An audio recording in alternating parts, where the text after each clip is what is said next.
ये ऐसे प्रियाजू और ऐसे लालजू अपने शरणागतों की सदैव रक्षा करते रहते हैं। पर शरणागति होनी चाहिए हृदय से। शरणागति अगर हृदय से नहीं होनी तो अपने कर्मों का भोग भोगोगे, वो रक्षा करने नहीं आएंगे, पक्का समझ लीजिए। क्या द्रौपदी जी प्रभु की निज जनों में नहीं थी क्या? लेकिन शरणागति में कमजोरी थी। पति का भरोसा था, बाहुओं का भरोसा था, भीष्म जी का सभा का भरोसा था। जब सब भरोसे पे पानी फिर गया तब भगवान का भरोसा जागृत हुआ। इसीलिए हरिराम व्यास जी कह रहे, काहू के बल भजन को, काहू के आचार व्यास भरोसे कुंवर। ये भरोसा सिद्ध पुरुष में जागृत होता है। ये परिपक्व अवस्था होती है जब एकमात्र इष्ट का भरोसा। तो जो प्रिया प्रीतम के भरोसे है, बहुत कठिन है ये भरोसा लाना। एक आदमी कह दे तो भरोसा हो सकता है। एक बार हम अपने हृदय को बहुत धिक्कारा। गंगा जी के किनारे थे, कई किलोमीटर गांव नहीं मिला, अंधेरा कोहरा, सर्दी का समय। अब मन में भय समा गया। मन से पूछा कि किस बात का भय तुम्हारा है क्या जो तुम भयभीत हो रहे हो? न रुपया, न पैसा, न जीवन। ये तुम्हारा जीवन भी नहीं, तो भगवान को अर्पित है, भयभीत क्यों? पता नहीं। एक थोड़ी दूर में एक टिमटिमाती हुई लाइट दिखाई, ये भरोसा आ गया कोई है। बैठ गए और यार इतना शास्त्र ज्ञान, इतना भगवत मार्ग में कष्ट सह के चलने पर बेईमान मन, वो व्यक्ति है क्या है, वो कौन है, हमें कुछ पता नहीं, केवल लाइट देखी तो भरोसा हो गया। और भगवान मेरे साथ है, इसका भरोसा नहीं। बैठ आगे कदम नहीं बढ़ेंगे, यहीं बैठेंगे। बहुत जिद्दी स्वभाव का, यहीं बैठेंगे, नहीं जाएंगे। और बार बार धिक्कारा कि उस लाइट का भरोसा हो गया कि कोई है और भगवान मेरे साथ है, उस बात का भरोसा नहीं। भगवान पर भरोसा होना ये सिद्धावस्था की बात समझ लो। बड़े सौभाग्य हैं जिनको भगवान का भरोसा है।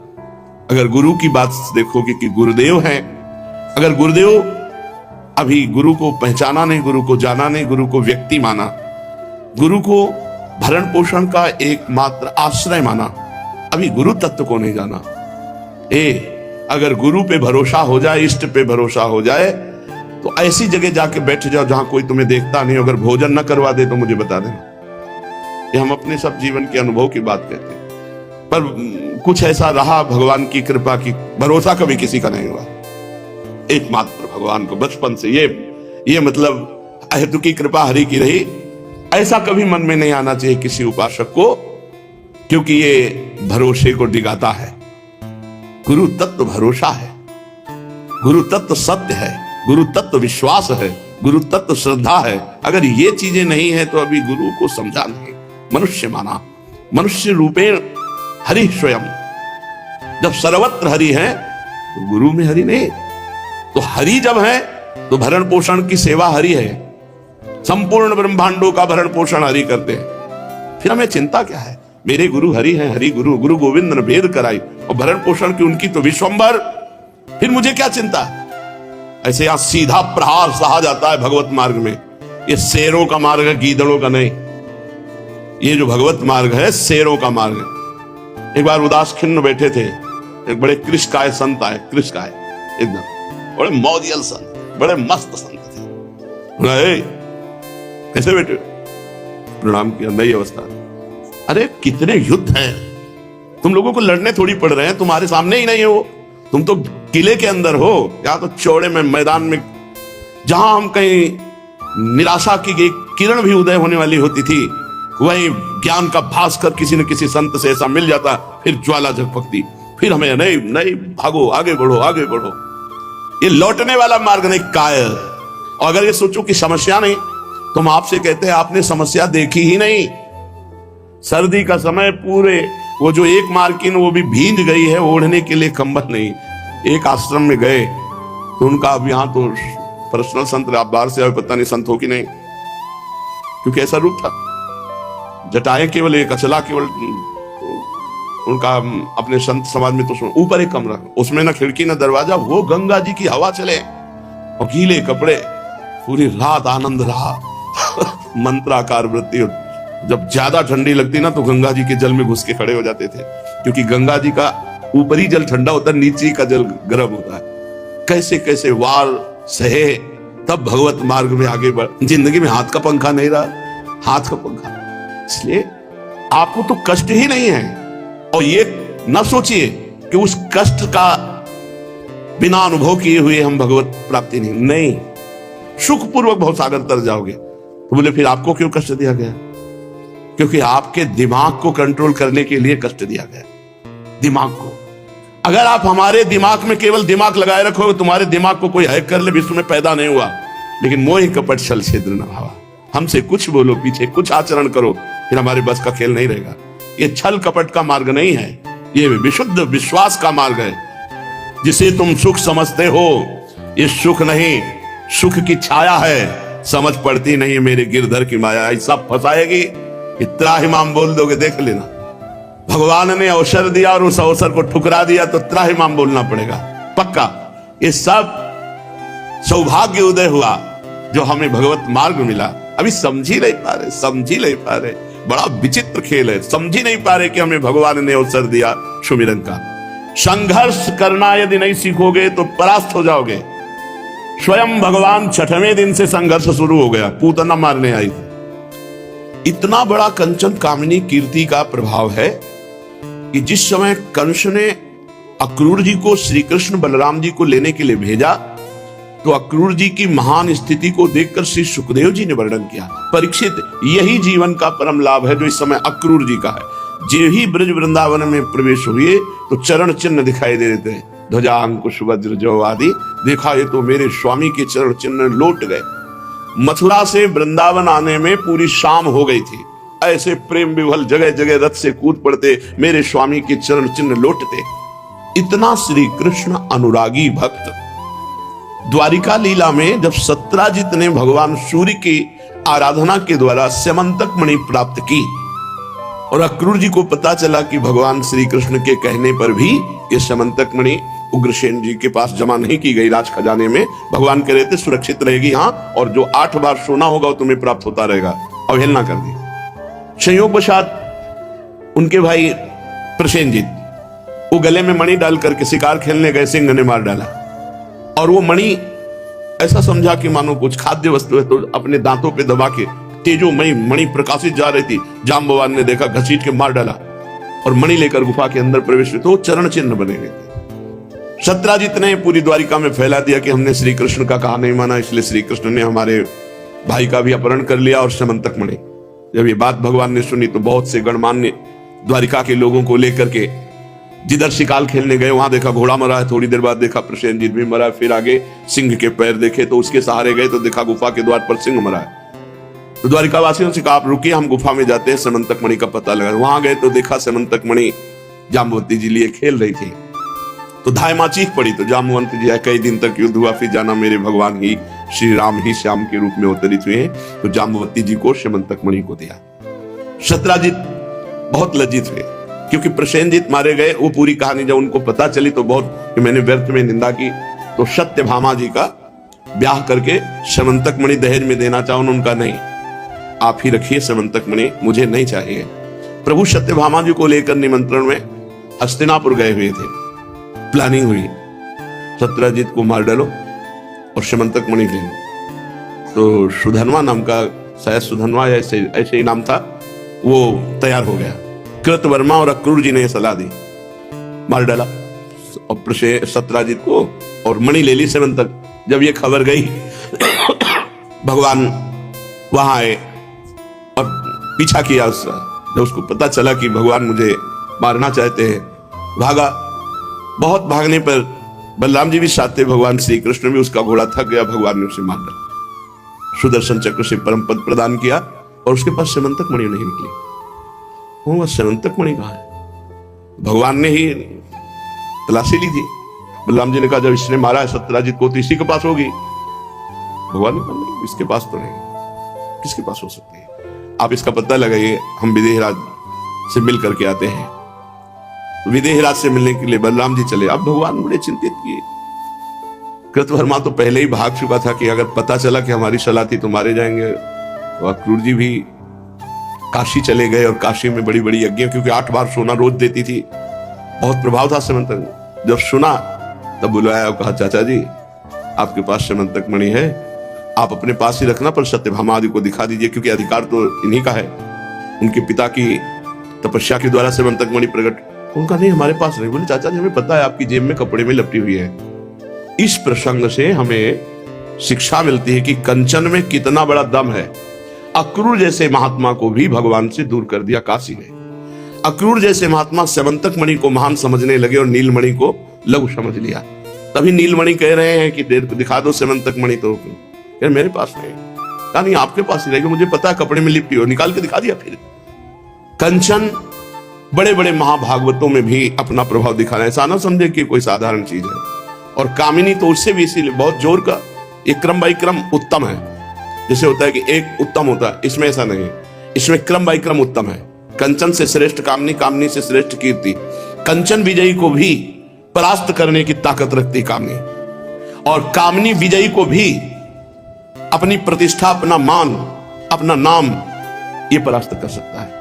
इस मार्ग में पहले तय किया जाता है। सबसे पहले मन ने प्रश्न किया, कहां भोजन करोगे? भगवान। कहां रहोगे? भगवान। उत्तर भी हमारे से ही, प्रश्न भी। प्रश्न उत्तर दोनों होके कदम आगे बढ़े थे। जीवी जन्मभूमि से बाहर निकले, प्रश्न हुआ, हिला के रख दिया। यहां तो अम्मा खवाती थी, बाहर कहां खाओगे? भगवान। यहां घर में रहते थे, बाहर कहां रहोगे? भगवान। बस वो भगवान उत्तर हुए, तो आज तक भगवान ही जीवन को चला। कहां है भगवान तुम्हारे जीवन में? तुम्हारे जीवन में तो परिवार है, धन है, संपत्ति है, संसार है। जब तक अपनापन प्रभु से नहीं है। बड़े बड़े तपस्वी दंडकारण्य के थे। सबरी मैया में खास बात क्या थी? गुरु चरणों का आश्रय, गुरु वचनों पर विश्वास। कितना धैर्य है सबरी मैया को। गुरुदेव जा रहे थे तो चरणों में रोके कहा, यहां दंडकारण्य में कोई देखना नहीं चाहता मुझे। गुरुदेव सब अवहेलना करते हैं, आपके सहारे जीवित थे, आप चले गए तो सबरी का कौन? उनका बेटा, मैं भजन के प्रभाव से भगवान के परम धाम को जा रहा हूं, और परम धाम का धामी तुम्हारे यहां चल कर आएगा। वो आएगा और शरीर पूरा कर दिया। सबरी जी गुरु वचनों में रोज दृढ़ रहकर सोहनी लगाती, जल छिड़कती, पुष्प के पावड़े डालती और रोज फल एकत्रित करती। मेरे गुरुदेव ने कहा है परम धाम का धामी स्वयं चलकर आएगा। वर्ष 2 वर्ष नहीं, बहुत समय व्यतीत हो गया। सबरी जी को अपने गुरु वचनों में अश्रद्धा नहीं कि क्या गुरु जी ने फुसलाने के लिए तो नहीं कह दिया था? रोज वही दिनचर्या और प्रभु आ ही नहीं रहे। सबरी जी के गुरुदेव ने कहा है प्रभु आएंगे, रोज वही दिनचर्या। एक दिन देखा भगवान कृतार्थ करने के लिए राम और लक्ष्मण जी पूछते हुए आ रहे, जो कुछ सबरी जी का आदर करते थे उन तपस्वियों से पूछ रहे, सबरी माँ का वास किधर है? वो आश्रम है। और जो अपने घमंड में थे कि मैं बड़ा तपस्वी, मैं जितेंद्री, मैं भगवान देखा भी नहीं, संभाषण की तो बात जाने दो। सबरी मैया के समीप बैठकर भगवान ने सबरी मैया की स्तुति की। ये जो नवधा भक्ति है उपदेश नहीं, क्योंकि भगवान के सामने ही सबरी परम धाम पधार जाती है। उपदेश उसे दिया जाता है जो आगे साधना करे। भगवान कह रहे हैं कि 9 में 1 भी हो वो मुझे प्राण पिए। ये सब 9 आप में विराजमान है। अपनापन, यहां अपनापन हम कितनों को बांटे हुए हैं। तो फिर हमारा मन वासना का खेल तो खेलेगा ही। उपासना में तो तभी चलता है जब एक भरोसा हो, एक बल, एक आश, एक विश्वास। समिटना होता है। फैले से तो फिर माया है, समिट गया तो हरि का आशिक है। भगवान श्री कृष्णचंद्र जी ने बकासुर का उद्धार किया। पूरी रात बीत गई, ब्रजवासी जन यही चर्चा करते हुए कि इन्हीं संकटों से बचने के लिए तो गोकुल से वृंदावन आए। भगवान हमारे लाला की रक्षा किए, नहीं तो देखो कैसे कैसे संकट आ रहे हैं। मैया श्री कृष्ण को शयन कराकर चरणों के पास बैठी, उनकी रूप माधुरी शयन करती हुई देख रही। उन्हें तो नींद ही नहीं आती। कमल नयन श्री कृष्णचंद्र आज प्रातः काल जननी को सुख देते हुए स्वयं उठ गए। भैया देख, आज विलंब नहीं हुआ, मैं अपने आप जग गया। तो कोई कारण होगा लाला। हम भैया, मेरी रुचि है कि आज हम सब बाल भोग यहां नहीं करेंगे। आज बाल भोग सब जाकर वृंदावन की कुंज निकुंजों में बैठ करके करेंगे। भैया मेरी रुचि है, आज आप छाक बांध दीजिए और हम सब सखा जाकर के एकांत कुंज में बैठकर वहीं बाल भोग करेंगे। अपने लाला श्री कृष्ण की ऐसी इच्छा देखकर मैया यशोदा जी ने सहज में स्वीकार कर लिया। मैया अपने पुत्र की लालसा को पूर्ण करने के लिए हर तरह से तैयार रहती है। यही सेवक का धर्म है, स्वामी की रुचि में रुचि मिलाकर चलना। मन मन की रुचि जान नेह विधि अनुसरें। सखियां, ये भजन बल से सिद्धि प्राप्त होती है कि इष्ट के मन में क्या चल रहा है। ये बात जो गुरु का अनन्य है उसको पता चल जाएगा गुरु के मन में क्या चल रहा है। केवल गुरु का अनन्य, जो अपने गुरुदेव के सिवा किसी को स्पर्श नहीं करता, तो स्पर्श करते ही पता चल जाएगा गुरुदेव किस स्थिति में है। नाभाजी अपने गुरुदेव के अनन्य थे, ना किसी से बात करना, ना किसी को देखना, ना कुछ और सुनना, अपने गुरुदेव के अनन्य। जैसे छोटा बच्चा मां के, तभी भगवत ऋषि जी ने कहा, कहे बच्चा के पेट, एक बच्चा की तरह अपने गुरुदेव के चरणों में। तो अग्रदेवाचार्य जी का कोई शिष्य का जो धनी था, उसका जहाज समुद्र में भंवर में फंस गया, तो उसने पुकारा गुरुदेव। तो अग्रदेवाचार्य जी सियाराम जी को माला अर्पण करने जा रहे थे, भाव देश में, भाव में, मानसिक लीला में। नाभाजी ने देखा कि गुरुदेव का चित्त चंचल हो रहा है, मानसिक सेवा में बाधा पड़, तो ऐसे पंखा से किया और अंदर कहा गुरुदेव मानसिक सेवा में। काम हो गया, उसका जहाज बच गया। आप सियाराम जी को माला पहना। बोले कौन? कौन बोला? बोले जिसको आपने अपनी जूठन दे देकर पाला। ये नहीं कहा जिसको आपने अपनी जूठन दे देकर सेवा पूरी की, और कहा तुम्हारे अंदर मैं एक भागवतिक तेज देख रहा हूं जो बहुत बड़ा कार्य करेगा। तुम सब भक्तों के चरित्र को लिखो, और मेरा आशीर्वाद है जिस भक्त का स्मरण करोगे स्वयं आकर अपना चरित्र बता जाएगा। गुरु की अनन्यता, इष्ट की अनन्यता। तो मन मन की रुचि जानने है विधि अनुसार। सेवा तभी सिद्ध मानी जाती है जब इष्ट के अनुकूल करे, सेव्य के अनुकूल करे। अपने अनुकूल सेवा करना और इष्ट के अनुकूल सेवा करना बहुत बड़ा भेद है। मैया राजी हो गई जिसमें तेरी रुचि। यशोदा मैया अपने पुत्र की अभिलाषा सिर हिला करके पूर्ण की, हां बेटा।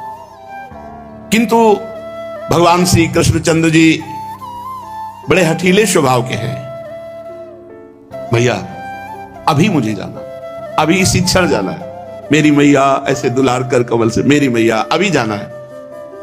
कोई न कोई इनके चल रहा है, सर्वज्ञ हैं। मैया ने अपने निश्चय में, मैया को एक सुबह हुआ है, अभी भाग कर जाएगा, पता नहीं कब पाएगा।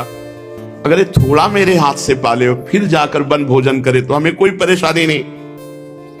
मौन हो गई यशोदा मैया। अब तो भगवान श्री कृष्णचंद्र जो शपथेन मुहुरनु नाथ्य तदनुमोदनम कारयामाश। मैया तुझे हमारी कसम है, अभी भेज दे। इतना बड़ा क्यों उत्साह प्रकट कर रहे हैं? क्योंकि अघासुर का वध करना है। कंस ने जब सुना कि बकासुर मारा गया, बहुत उदास खिन्न हो गया। क्या करे? वत्सासुर, प्रलंबासुर, बकासुर, उधर पूतना, शक्टासुर, तृणावर्ती, बड़े बड़े महान बलशाली मारे गए। वो बहुत चिंता में।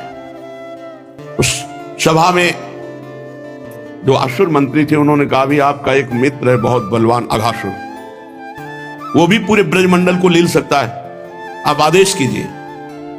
उधर उसका प्लान चल रहा है, इधर प्रभु का।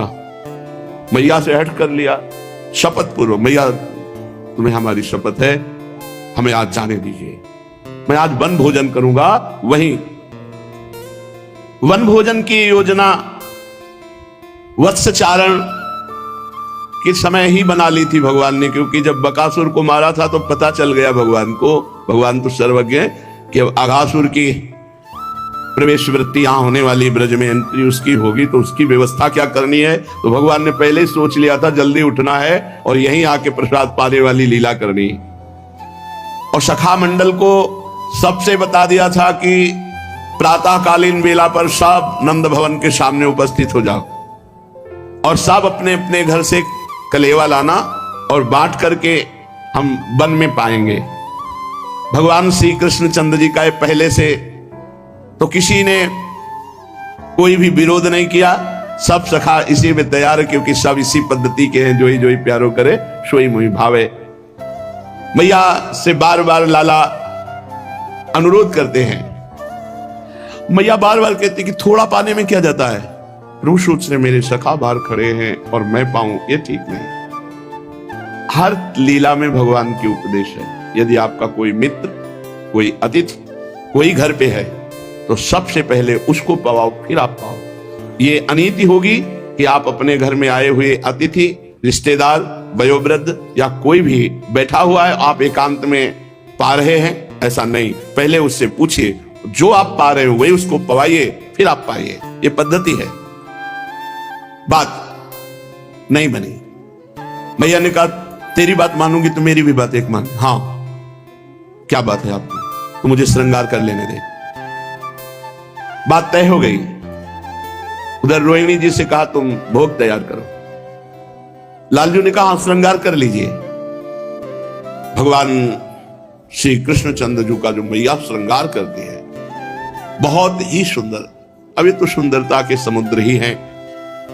आंगन में आके खड़े हुए, मोटे मोटे चरणों में नूपुर, करधरी, पीली धोती, ऐसे सुंदर श्रृंगार कर, बोर, मुकुट, कुंडल, माथे पे तिलक, 2 काजल की टिक्की, किसी की नजर न लगे, विशाल नेत्रों में अंजन, श्रृंगार करके जो ये आंगन में खड़े हुए, जननी दौड़ के आई, एक हाथ पीछे ऐसे किए हुए और मुख में मक्खन ऐसे। थोड़ा तो पाना पड़ेगा। प्रभु ने कहा मेरा सब सखा परिकर से था कि मैं भी नहीं पाऊंगा और वन भोजन करूंगा कि बस मां आपका प्यार इतना, पर हमने सखाओं से वादा किया कि हम वन भोजन करेंगे। श्री कृष्णचंद्र जी ने जेव ही नंद बाबा के भवन से बाहर चरण रखा कि सखाओं के उल्लास की सीमा न रही। इतने सुंदर श्रृंगार में ठाकुर जी पधारे। अब कोई श्रृंगी ध्वनि कर रहा है, कोई वंशी ध्वनि कर रहा है, कोई आ गया मेरा कन्हैया, ऐसे कन्हैया भैया आ गया। सब आनंद मगन हो गए। आज एक विशेष उल्लास है सखाओं में। जननी भी इस विचार में मगन है कि बिना कहे उठ गया, नहीं तो बहुत इसे दुलार करके उठाना पड़ता है। और सर्वाश्चर्य की आज अभी प्रातःकालीन बेला है और ये सखा सभा करके पहले से ही विराजमान है।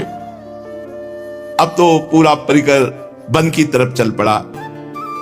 गोवत्सों को हाँक देने के लिए गोप बालक गोष्ठ की ओर दौड़े। भगवान श्री कृष्णचंद्र जी अपने बछड़ों को सब अपने अपने गोष्ठों से एक में मिला देते हैं। अपार बछड़ों की श्वेत श्वेत ऐसी राशि की राशि सब वृंदावन की तरफ अग्रसर हो रहे हैं। बछड़े, उनके बीच बीच में गोप बालक और सबसे पीछे श्री कृष्णचंद्र जी। समस्त ब्रजवासी बालक भगवान की मुख माधुरी देख करके उल्लसित होते हैं। सब गोपों ने भोजन सामग्री अपने बालकों को, गोप बालकों को बांधी, क्योंकि पता है सब मिलकर पाएंगे और पता है सब श्री कृष्ण को पवाएंगे। श्री अच्छे अच्छे माखन मिश्री, छाछ, बहुत सी सामग्रियां। सबको चिंता है हर ब्रजवासी को कि कुछ ऐसा पदार्थ न जाए, क्योंकि कोई भी सखा बिना श्री कृष्ण को पवाए पाता नहीं है। अब सखाओं का समुदाय सहस्त्र सहस्त्र गोप सखा और बहुत अगणित बछड़े, अपने बछड़े जब श्री कृष्ण के बछड़ों में मिलाए तो असंख्य गोवत्स हो गए। अब उनकी क्रीड़ा आरंभ हुई बाल सखाओं की। विविध प्रकार की बाल चेष्टाएं प्रभु करते, जैसे साधारण बालक खेलते ऐसे ही। अब कोई किसी का छीका चुरा लेता है तो झगड़ा, ये मेरा चुरा, कोई किसी की बांसुरी, कोई किसी का बेत, ऐसे खिलवाड़ करते हुए कोई एक दूसरे को, ये इसके पास हमारा बेत, उसने तीसरे को दे दिया, उसने चौथे को दे दिया, अब वो भागा घूम रहा है, फिर सब ताली बजाकर हंसते हैं। वन की शोभा देखते देखते आगे बढ़े तो भगवान को आगे देखकर कोई सखा कहता पहले मैं छूंगा, पहले मैं छूंगा। आपस में होड़ लगाकर दौड़ते हैं, सब श्री कृष्ण का आलिंगन करके आनंद मगन हो जाते हैं। कितना सौभाग्य, सच्चिदानंद का आलिंगन।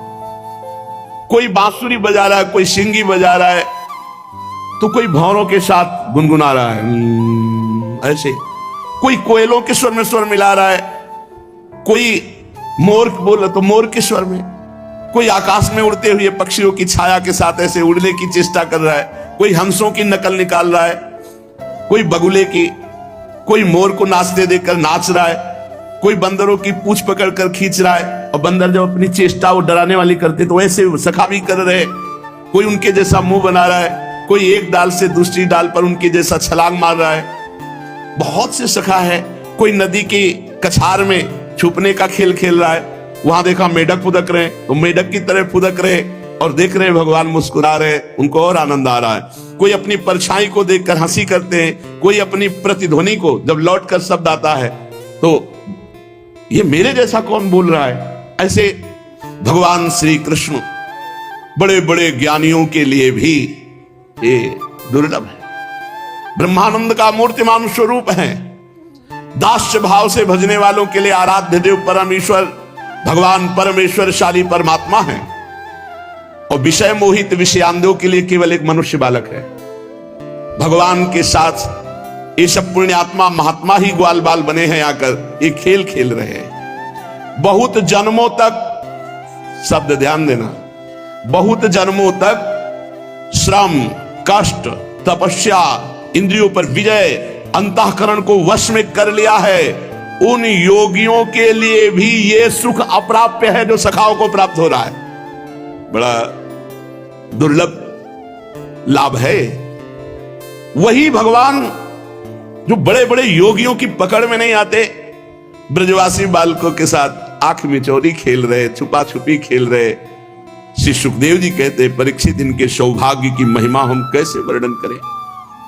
इसी समय सखा, बछड़े और श्री कृष्ण ये मानो गए, अब आप चिंता मत करो, जो जाता है वो यही कह के आता है।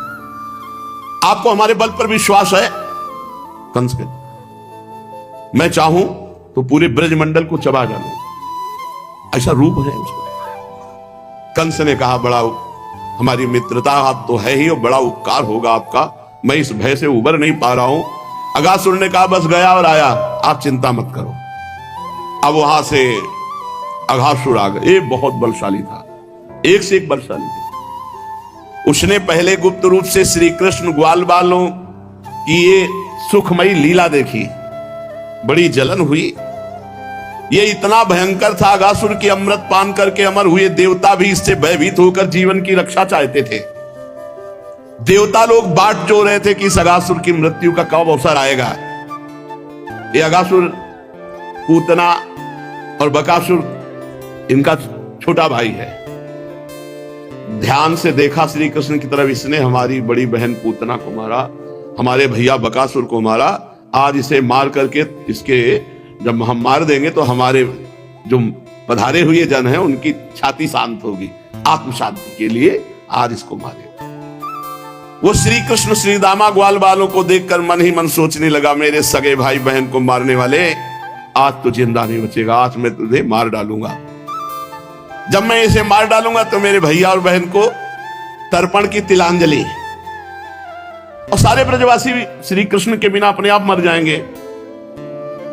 जब उनके सब सखाओं को श्री कृष्ण को मार देंगे तो ब्रजवासी तो ऐसे ही मर जाएंगे। मृत्यु से ब्रजवासी अपने आप मर जाएंगे, ऐसा निश्चय करके और दुष्ट दैत्य अजगर का रूप धारण करके लेट गया, जिधर से सब बछड़े और सखा खेलते हुए आ रहे थे। कितना बड़ा अजगर का शरीर था? 1 योजन 4 कोष बड़ा। 4 कोष कितना लंबा होता है? बहुत।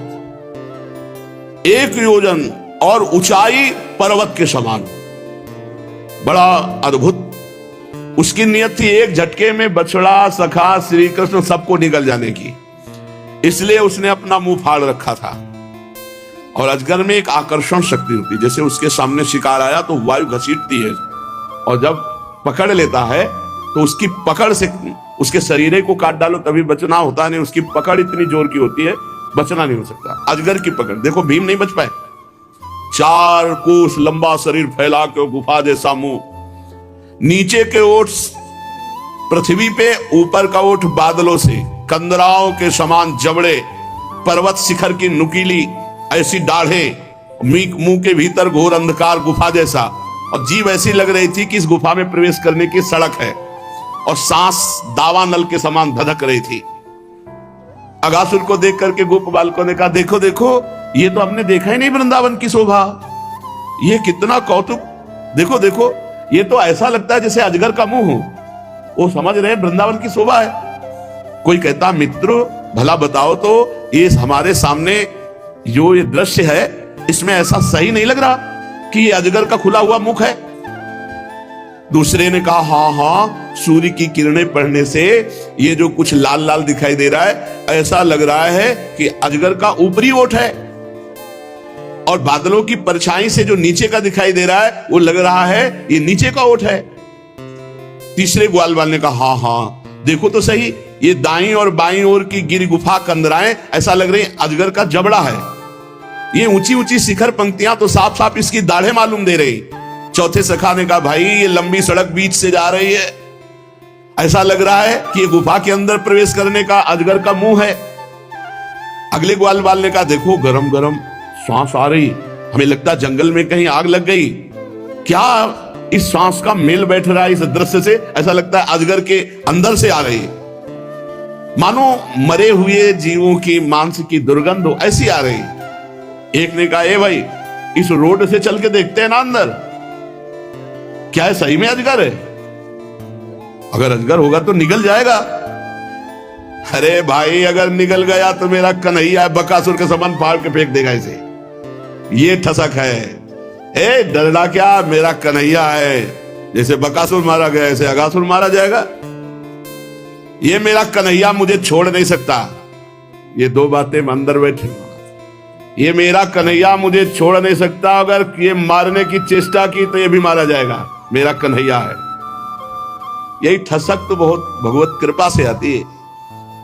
अब भगवान श्री कृष्ण ने देखा कि सही में से अजगर को ये गुफा समझ रहे हो, रोड समझ रहे हो, सब ताली पीटते हुए सब सखा अजगर बने हुए अगासुर ने कहा मेरी बात बन गई, प्रयत्न भी नहीं करना पड़ा, शिकार सब अपने आप आ रहा है। सब सखा कि एक नई रचना वृंदावन की चलो देखते हैं, 4 कोस लंबी ऊंचा मुख, ताली पीटते हुए श्री कृष्ण की तरफ देखते हुए, प्रविश नगर कीजय सब काजा, हृदय राखी कौशलपुर, कोई अमंगल नहीं कर सकता। घुस गए अगासुर के मुख में, बढ़िया रोड है कोमल कोमल, उसकी जबान में भगवान श्री कृष्ण ने सोचा अरे इन्हें सच्चा अगासुर जो अजगर बना हुआ है इनको तो खिलौना प्रतीत हो रहा है। अच्छा भगवान की दृष्टि में कुछ छिपा तो रहता नहीं, समस्त प्राणियों के हृदयों में निवास करने वाले भगवान ने सोचा कि अच्छा वो अभी किसी सखा को खाया नहीं, क्योंकि इंतजार कर रहा मुखिया तो आवे अंदर। भगवान श्री कृष्ण ने सोचा अब सखाओं को बचाने के लिए हमको जाना पड़ेगा, इसके मुख में जाना पड़ेगा। भगवान ये सोच ही रहे थे कि अगासुर ने झटका मारा तो 10,000 सखा जो उसके मुख में खेल खेल में पहुंच सब पेट में गए। अब भगवान ने सोचा कि अब तो ज्यादा देर रहने पर सबकी मृत्यु हो जाएगी, तो अच्छा जहां पूतना गई है बकासुर गया है, इसको भी भेजना पड़ेगा। भगवान दौड़ लगाई और उसके मुख में आ गए। अब तो अगासुर प्रसन्न हो गया क्योंकि उसकी बात बन गई ना, सखा अंदर गए और सखा का मुखिया अब एक झटके में ये भी अंदर जाएगा। उसने भगवान को निगलने का प्रयास किया। भगवान श्री कृष्ण अभय देने वाले हैं। देखा कि मेरे मित्र सखा संकट में फंस गए, जैसे कोई आग में स्वयं कूद पड़े, तो अब तो अघासुर की जठराग्नि भस्म कर डालेगी इनको।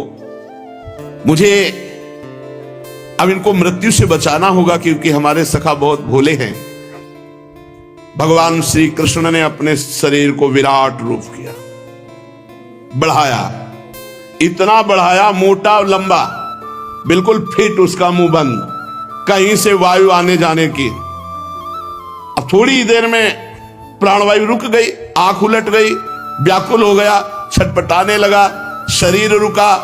अब बाहर से तो बंद है, ब्रह्मांड फोड़ करके उसके प्राण निकल गए, ब्रह्मरंध फोड़ कर प्राण निकल गए। वैसे बड़े भाग्यशाली है ये सब, जिनका नाम मुख में हो तो परम पद मिल जाता है, वो मुख में है तो बताओ। ब्रह्मरंध प्राण योगियों के निकलते हैं जो अष्टांग योग में सिद्ध महापुरुष होते हैं। सारी इंद्रियां सब भगवान मुकुंद ने अमृतमयी दृष्टि से देखा। समस्त बछड़े ग्वाल वाल सब स्वस्थ अघासुर के मुख से बाहर आए। और भगवान भी बाहर आए। वो मर गया था अघासुर। भगवान के लिए भगवान को इन असुरों को मारने के लिए जन्म लेने की आवश्यकता है? अरे एक संकल्प, भ्रकुटी विलास सृष्टि लय हुई, ये सुख देने के लिए। ये जो बड़े बड़े महात्मा ग्वाल बने हैं, गैया बने हैं, बछड़े बने, इनको सुख देने के लिए। फिर एक अद्भुत घटना घटी। जे ही भगवान बाहर आए तो जो अघासुर से निकले हुई तेजोमयी ज्योति थी वो दसों दिशाओं में प्रज्वलित हो उठी। और भगवान के बाहर आते ही सखाओं और देवताओं के देखते देखते भगवान में समा गई। सखाओं ने देखा था कि वत्सासुर से भी, बकासुर से भी, अघासुर से, वो इन्हीं में। देवता फूल बरसाने लगे, अप्सराएं नृत्य करने लगी, गंधर्व गान करने लगे, विद्याधर बाजे बजाए और बड़े बड़े जो वेदस्व रूप हैं वो सब स्तुति करने लगे। गुप्त रूप से भगवान की वंदना। भगवान ने अघासुर को मारकर जगत का बहुत बड़ा उपकार किया। नहीं, बहुत सर्वनाश करने वाला ये राक्षस था।